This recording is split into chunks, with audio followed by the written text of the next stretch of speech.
Friendship man succumbs to injuries 1 day after accident. A tragic accident on the land of Canaan Public Road has claimed the life of 26-year-old Steve Chon from Friendship, East Bank Demerara, EBD. Chon succumbed to his injuries at the Georgetown Public Hospital Corporation, GPHC, just 1 day after the incident. According to reports, Chon was driving his motor pickup at a high speed when he lost control and crashed into a signboard near the Falls gas station. The accident occurred on Tuesday, and despite medical efforts, Chon never regained consciousness, passing away on Wednesday. CCTV footage captured the moment of the accident, and police investigations are currently ongoing. Friends and family have expressed their grief on social media, mourning the loss of the young man. The community is reflecting on this tragic event, and authorities are urging all drivers to exercise caution on the roads to prevent similar incidents in the future. Cop on $40,000 bail charged in Giftland parking lot abduction and robbery case. News source Guyana. Police Lance Corporal Delon Young has been granted $40,000 bail after appearing in court on conspiracy charges related to the abduction and robbery of a gold mining worker at the Giftland parking lot over 2 months ago. Young appeared before Magistrate Clive Nurse on Tuesday, where the charge was formally read. He pleaded not guilty to the charge. Another unnamed police officer is facing disciplinary action for the unauthorized use of a police vehicle in connection with the incident. The Director of Public Prosecutions, DPP, had initially recommended that both officers face criminal charges. However, after further investigation, only Young was brought before the court. In related developments, 29-year-old Okima Brummel was arrested this morning along the Soesdijk-Linden highway. Authorities suspect him of being the mastermind behind the abduction and robbery. Police investigators are preparing charges against him. The case dates back to October 2024 when Kevin Fiedku, a gold mining worker, was forcibly removed from his vehicle at the Giftland parking lot by 3 men, who were captured on surveillance video. Fiedku reported that he was held at gunpoint and taken to his home in Providence, where he was robbed of $9 million belonging to his family's trucking business. The following day, the assailants returned in a police vehicle demanding more money, but left empty-handed after Fiedku informed them he had nothing further to offer. Fiedku later reported the incident to law enforcement, leading to the identification of the suspects based on video evidence. The investigation is ongoing, and further updates will be provided as the situation develops. PME report confirms U.S. teen died by drowning in Linden. A post-mortem examination has confirmed that Demarius Willibus Payne, an 18-year-old college student from Atlanta, Georgia, drowned while visiting his hometown of Vismar, Linden, to celebrate his birthday. The examination was conducted by government pathologist Dr. Nihal Singh at the Memorial Gardens mortuary on December 30, 2024. Dr. Singh determined the cause of death to be drowning. Following the examination, the body was released to the family for burial. The tragic incident occurred on Boxing Day, December 26, 2024, at Comacca Mines in Linden. Reports indicate that Payne was swimming with relatives when he ventured into deeper waters while attempting to cross to the other side of the creek. During this attempt, he submerged and did not resurface. Family members and others present immediately initiated a search for Payne. He was found in an unconscious state and was transported to the Linden Hospital complex, where he was pronounced dead on arrival by Dr. Joseph. Onderneeming residents decried deplorable condition of main access road. In News Guyana, residents of Onderneeming Sandpit in Region 2, Pomeroon Supinum, are urgently calling on authorities to address the deteriorating condition of the main access road, highlighting the significant inconvenience it has caused in their daily lives. With work on the road currently stalled due to inclement weather, residents report that the road has become nearly impassable. A frustrated resident, who wished to remain anonymous, shared her experience. "It's nearly impossible to get to where you're going on time. If I have to be somewhere for 9, I have to leave by at least 7-something. The poor state of the road has also led to public transportation operators being reluctant to traverse it, citing damage to their vehicles. Vehicles don't want to work on the road in that condition. They keep complaining about the road damaging their vehicle. And we as residents don't have a choice because we don't have our own transportation," she explained. Residents expressed dissatisfaction with the contractor's approach, noting that the roads leading to the nearby community of Red Village have also fallen into disrepair due to ongoing work. "Long the road supposed to do.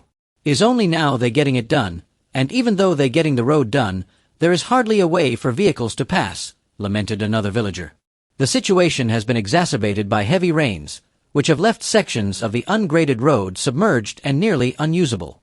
Now that rain falling, it's even worse because the road is not graded, and the road getting flooded all things, the resident added.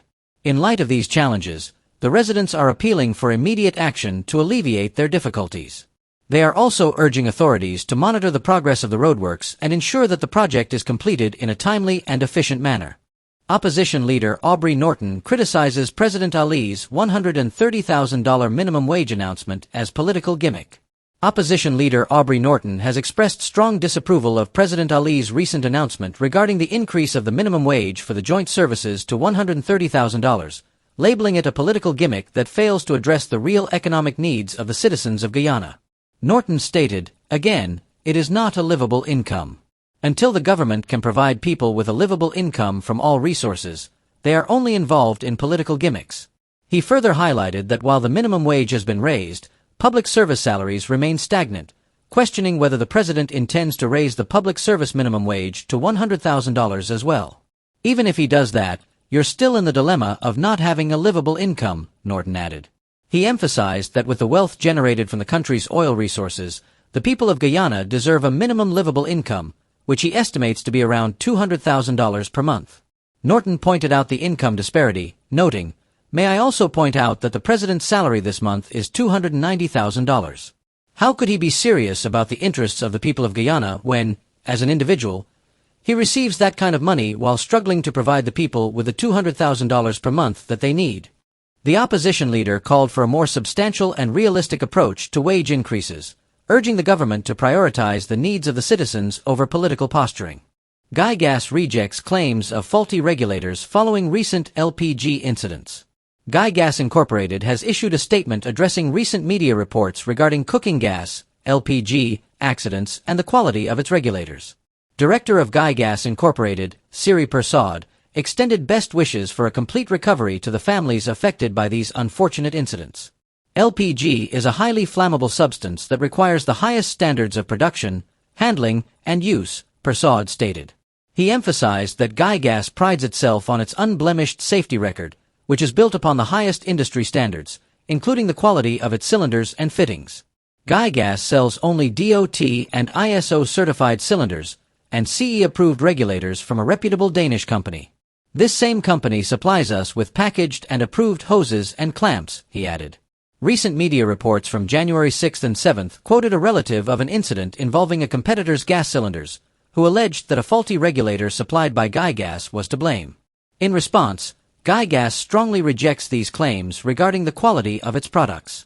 Although our regulators are compatible with our competitors' cylinders, and vice versa, we stand by our quality assurance through the manufacturer's certification, insurance, and warranty, Persaud affirmed. Furthermore, Guygas welcomes the investigation by the Competition and Consumer Affairs Commission, CCAC, into the circumstances surrounding these incidents, reaffirming its commitment to safety and quality in the LPG industry.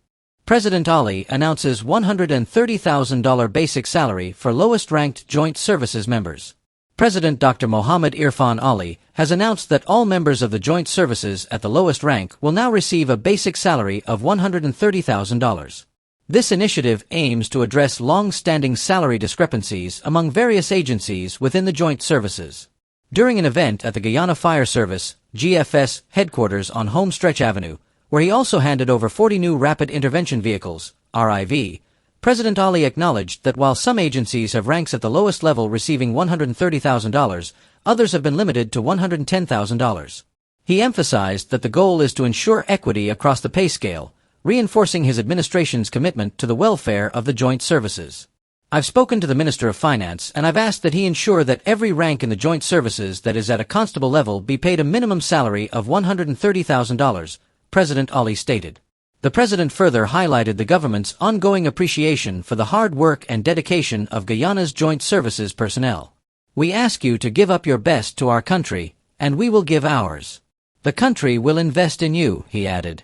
In addition to the recent salary adjustments, last year saw a 10% across-the-board retroactive salary increase for public servants, along with an 8% increase for 2025.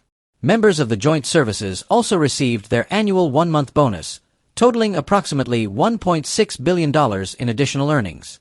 Significant investments have been made to implement salary increases specifically for joint services members, acknowledging their vital role in maintaining public safety and order in Guyana. Businessman granted $1 million station bail in shooting death of cane harvester. Newsroom, Mooney Ramnarine, a 65-year-old businessman from Les Beholden, Blackbush Polder, Region 6, is currently on $1 million station bail following his alleged involvement in the shooting death of 29-year-old Yagnan Chaitram, a cane harvester from Alness Village.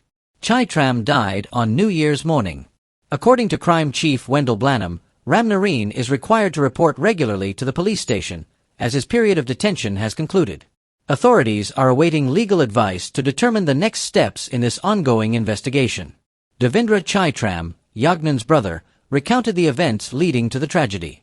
On January 1st, around 10 a.m., after a long day of labor in the rice fields, the Chaitram brothers visited a nearby shop owned by Ramnarine.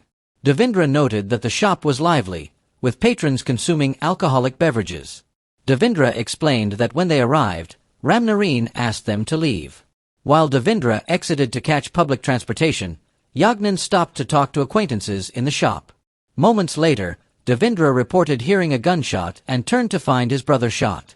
Yagnan, a father of 3, was pronounced dead shortly after being transported to Mibikuri Hospital.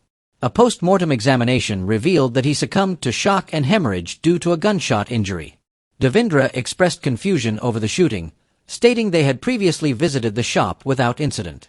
Following the shooting, law enforcement was promptly notified, leading to Ramnarine's apprehension for questioning. Police recovered 2.32 caliber spent shells, one inside the shop and another outside near the gate. The investigation into this tragic incident is ongoing, and authorities are committed to uncovering the circumstances surrounding Yagnan Chaitram's death. Copa Airlines expands flight schedule between Guyana and Panama. Copa Airlines, a subsidiary of Copa Holdings, SA and a member of the Global Star Alliance network, has announced the expansion of its flight schedule between Georgetown, Guyana, and Panama City. Effective January 5, 2025, the airline will add 2 weekly flights, increasing the total to 7 flights per week. This enhancement offers passengers greater flexibility and more travel options, reinforcing Copa Airlines' commitment to connecting Guyana with over 80 destinations across the Americas via its Hub of the Americas at Tocumen International Airport in Panama City. Since its entry into the Guyanese market in 2014, Copa Airlines has played a significant role in promoting the country's growth and facilitating its integration into global markets. Karen Nan, Regional Sales Manager for Central America and the Caribbean, stated, "By increasing our flight frequencies to Guyana, we aim to further strengthen the country's ties with the region and open new opportunities for tourism and commerce. At Copa Airlines, we believe in Guyana's potential and connecting its travelers to the world. The additional flights will operate on Tuesdays, Saturdays, and Sundays. Flight CM-181 will depart Tocumen International Airport at 8:57 a.m., arriving at Chetty Jugan International Airport at 1:28 p.m. local time. The return flight, CM-180, will leave Guyana at 2:23 p.m. and land in Panama at 5:10 p.m. local time." This expansion underscores Copa Airlines' commitment to enhancing travel options for passengers and fostering economic growth in the region. Guyana condemns Maduro's plan for election of governor of Essequibo region. The government of Guyana has officially condemned Venezuelan President Nicolas Maduro's recent announcement regarding the election of a governor for the Essequibo region. This action is seen as a direct challenge to Guyana's sovereignty, and the government plans to alert the international community, including the United Nations, the Commonwealth, and CARICOM. In a protest note addressed to the Venezuelan Ministry of Foreign Affairs, Guyana's Ministry of Foreign Affairs stated, "The people of Guyana's Essequibo region are Guyanese nationals who live in Guyana's sovereign territory. It would be a flagrant violation of the most fundamental principles of international law, enshrined in the UN Charter, for Venezuela to attempt to conduct an election in Guyanese territory involving the participation of Guyanese nationals." The note expressed grave concerns regarding Maduro's January 7 announcement proposing the election of a governor of the Guyana Essequibo by the people of Guyana Essequibo. This plan is viewed as a clear violation of the Argyll Agreement signed on December 14, 2023, and the binding order of the International Court of Justice, ICJ, issued on December 1, 2023. This unilateral action disregards the spirit of the Argyll Agreement, undermines the agreed framework for dialogue and peaceful coexistence, and significantly escalates tensions between our nations, the ministry stated. Guyana emphasized that the Argyll Agreement, signed with the presence of regional and international interlocutors, commits both nations to refrain from escalating conflicts arising from territorial disputes. The ICJ's order also directed Venezuela to avoid actions that might alter the current situation in the disputed territory, which is administered by Guyana. President Maduro's statement, coupled with any actions to integrate the Essequibo region into Venezuela's administrative framework, represents a blatant disregard for this binding order, the ministry added. Such actions jeopardize the judicial process and undermine the authority of the ICJ as the principal judicial organ of the United Nations. Guyana reserves the right to request additional provisional measures from the ICJ should Venezuela proceed with its plans for a so-called election in the disputed territory. In conclusion, Guyana categorically rejects Venezuela's claims to the Essequibo region and reiterates its commitment to the ICJ process as mandated by the United Nations Secretary-General under the Geneva Agreement of 1966. The government calls on Venezuela to cease all actions that contravene the Argyll Agreement and the ICJ order, urging a recommitment to international law and the principles of peaceful dispute resolution. Local firefighting capacity boosted with new workers and vehicles. Newsroom. President Dr. Irfan Ali announced significant enhancements to Guyana's firefighting capabilities, including the introduction of new volunteer firefighting groups and the procurement of 40 specialized firefighting vehicles. The investment of $910.8 million for these vehicles aims to bolster emergency response across the country. During a recent event, President Ali emphasized the critical importance of the first few minutes in a fire emergency, stating that new volunteer firefighting groups in every Neighborhood Democratic Council (NDC) should be operational by the end of January 2025. These groups will consist of individuals employed under the government's part-time job initiative and will receive training to integrate them into the Guyana Fire Service's human resource base. To ensure effective implementation, the President has tasked key security officials, including the Chief of Defense Staff, the Commissioner of Police, the Fire Chief, the Director of Prisons, and the National Security Advisor, to collaborate with regional commanders on this initiative. In addition to human resources, the focus is on equipping communities with modern firefighting tools. The new firefighting vehicles, procured from Ong Loco, a UK company, are designed to provide essential firefighting capabilities, featuring pumps and other critical equipment, although they have reduced initial water storage capacity compared to larger fire tenders. Our vision is to ensure that almost every community in Guyana is organized to respond to fires within their precincts, equipped with essential firefighting tools and supported by accessible fire tenders, President Ali stated. Through these efforts, we aim to empower communities to take immediate action upon the outbreak of a fire while they await the dispatch of fire tenders from the Guyana Fire Service. Minister of Home Affairs Robeson Ben highlighted a comprehensive $1.2 billion investment in 2024, which includes the acquisition of the 40 vehicles, 3 ambulances, 2 Bozers, a telescopic firefighting vehicle, a new fireboat, and additional water tenders. To prevent misuse of these resources, a monitoring room equipped with cameras and GPS tracking will oversee the vehicles and equipment. We want to make sure that the vehicles are properly maintained, managed, tracked, and do not fall into misuse, Ben explained. Furthermore, 6 new fire stations have been constructed in Eccles, Wales, Ogle, Leonora, and Diamond, while the new $635.5 million fire service headquarters has been officially commissioned. Additional stations are being developed at Charity, Parika, Wisrock, and Soesdijk. These initiatives mark a significant step forward in enhancing the safety and emergency response systems in Guyana.